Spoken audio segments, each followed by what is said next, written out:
Video we're going to check the built-in sequencer in Thor. I've just programmed a simpler sound than the one that I had in the previous videos. Let's hear it.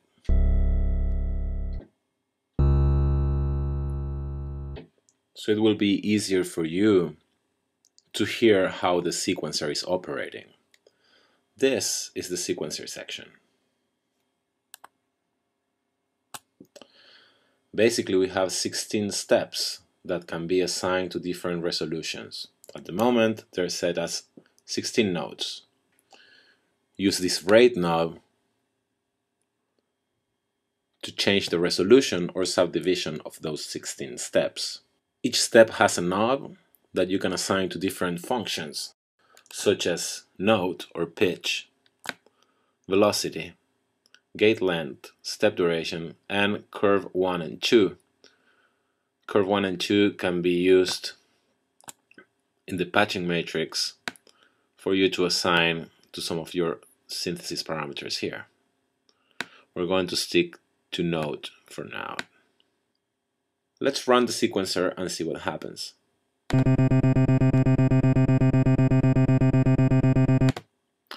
As you can see, it's triggering notes at the same pitch with the same velocity, divided in 16 notes. These buttons here are going to activate or deactivate a single step.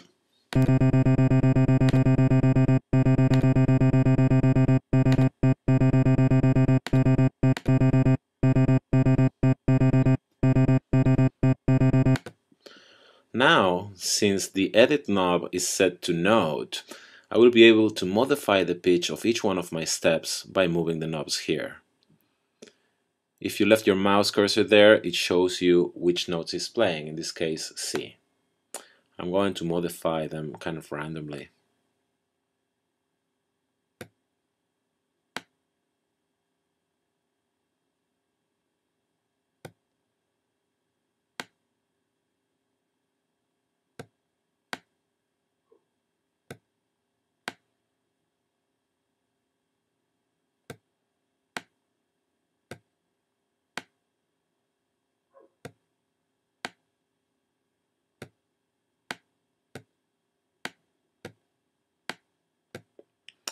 Let's see what we got.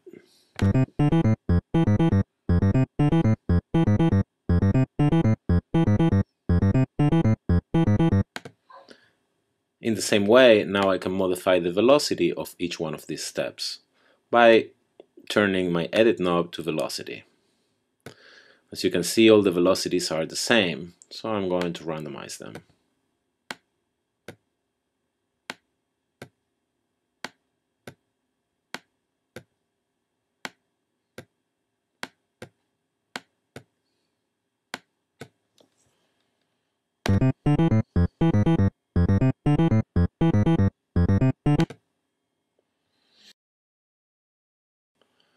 But for velocity to take effect, I still need to patch it right here. So I'm going to choose velocity as a source.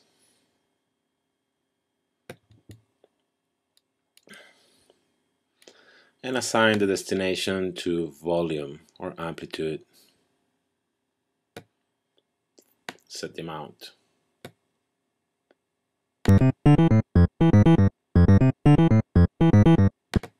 Let's make it a little bit more obvious.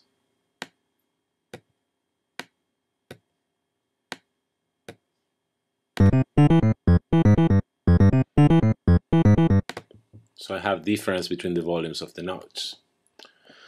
Let's check gate length. Gate length is going to make each note longer or shorter.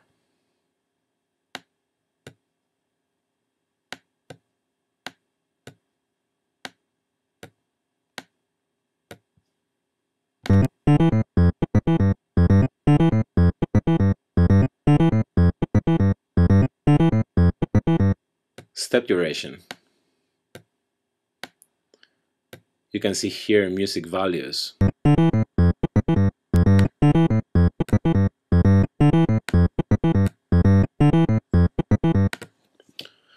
And let's try curve 1. Again, curve 1 and 2 are auxiliaries.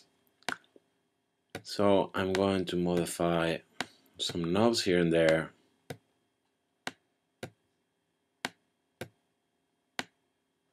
And now select curve 1 as a source for a modulation. Curve 1 is going to affect my filter cutoff, amount,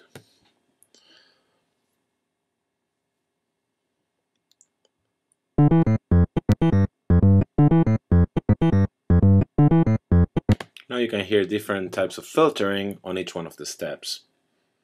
Trigger modes. You can run the sequencer on repeat.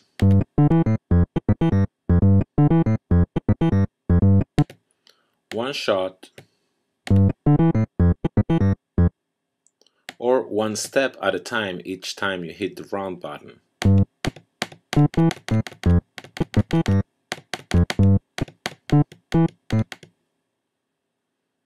Let's go back to repeat. Other options are to have my sequence played forward, just as I did, reverse, pendulum, that's forward and backwards,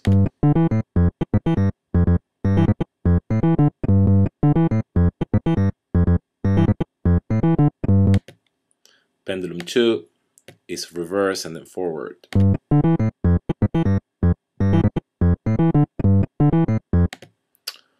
Random is going to play the steps in a random order.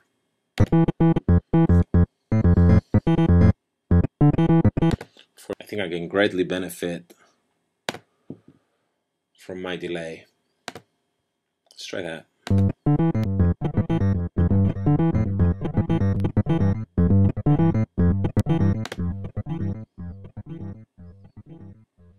You can have less steps than 16 if you want to have odd meters type of thing. Let's go with 13, try it out.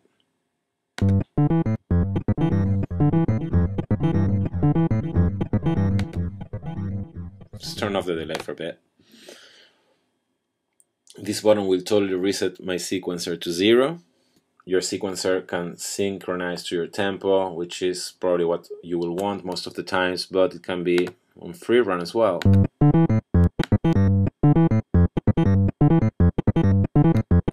And last but not least, I recommend you to assign this round button to one of your auxiliary buttons or some other function in your keyboard. To do that, we patch it right here. Source.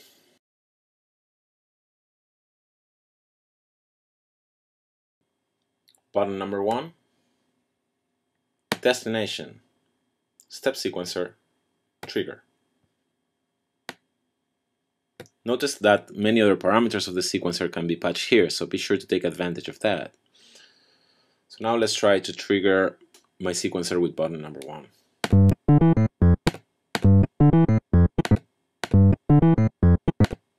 That's how you do it. So we covered everything on the Thor: oscillators, filters, all kinds of sound modifiers, the patching section that is very complete and very flexible, and the step sequencer that it's a great tool and it can generate material in no time. Before we finish, let's try a few sounds from the Thor library.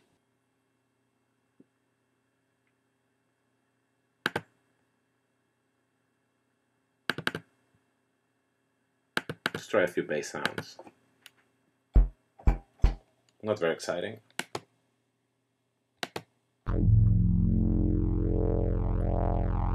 Nice.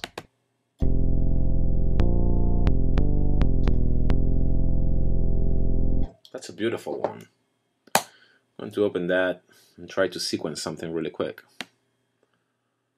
Go to Note.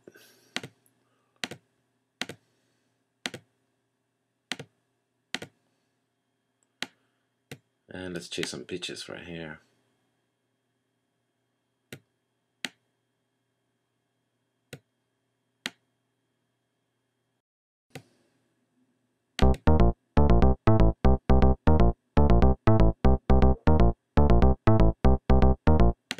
I hope you enjoyed Thor. It's a great synthesizer. It's one of the new features in Reason 4. Just go and do some crazy sounds with it.